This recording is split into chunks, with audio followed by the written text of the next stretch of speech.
பிஸ்மில்லாஹிர்ரஹ்மானிர்ரஹீம். வயலுல் லிக்குல்லி ஹுமஸத்தில் லுமஸா.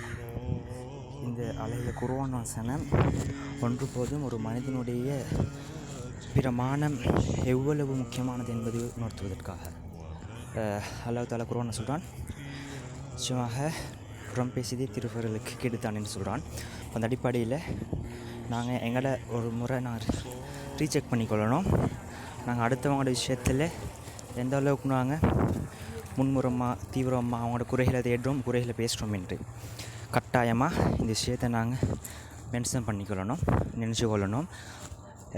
என்ன தான் இருந்தாலும் எவ்வளோ தான் குறைகளை பேசினாலும் கடைசியாக மனிதன் என்பது மரணிக்கக்கூடியவன். எவ்வளோ கோடிகளை வைத்திருந்தாலும் அவனோடுக்கு ஒரு நொடி பொழுதை கூட எடுக்க முடியாது.